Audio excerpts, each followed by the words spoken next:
In March of this year, Paul was named the prime suspect. 2 days ago, Paul and Ruben were arrested in connection with the death of Smart. Paul is charged with 1 count of first-degree murder and is being held without bail. Ruben is charged with accessory after the fact. This criminal complaint filed against Paul and Ruben alleges Paul killed Kristen Smart and that Ruben helped conceal the body.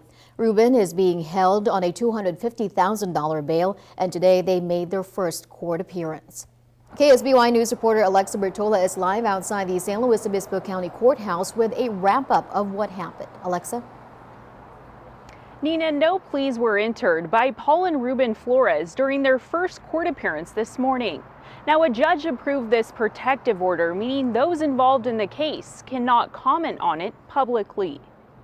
Paul and Ruben Flores appeared for court remotely from jail just before 9:30 Thursday morning. Paul was wearing a dark suit while Ruben was wearing orange jail attire. While we are not permitted to air audio, the judge approved their attorney's request to continue the arraignment to Monday at 1:30. A protective order was also approved by the judge. This means those involved in the case, including the San Luis Obispo County Sheriff's Office, cannot discuss it with the public or release documents or evidence.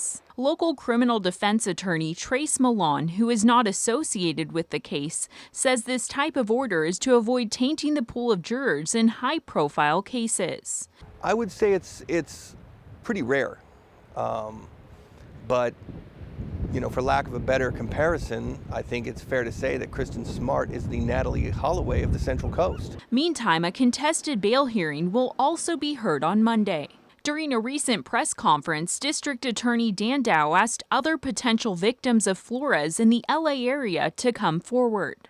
At this point, we're concerned about sexual assault. Milan says, generally speaking, if there are charges against a defendant elsewhere, then there should be no relationship between the cases unless there are similarities. To say that he has a habit or a custom of committing offenses in a particular way, and it's similar to what happened in this case, and therefore you should consider it. With the court proceedings now underway in this nearly 25-year-old case, if it goes to trial, the length of it hinges on evidence. It'll all depend on their strategy and the theories that their case is built on, and then what kind and how many witnesses they're going to bring. And it's possible that Paul and Ruben will enter pleas on Monday. And again, that hearing is at 1:30 p.m. For now, live in San Luis Obispo, Alexa Bertola, KSBY News. Alexa, thank you. The family of Kristen Smart issued a statement shortly after the hearing ended, saying in part, quote, "After nearly 25 years of waiting, today's delay in the arraignment process was not unexpected or surprising. Make no mistake, we have begun the final quest to bring justice for Kristen.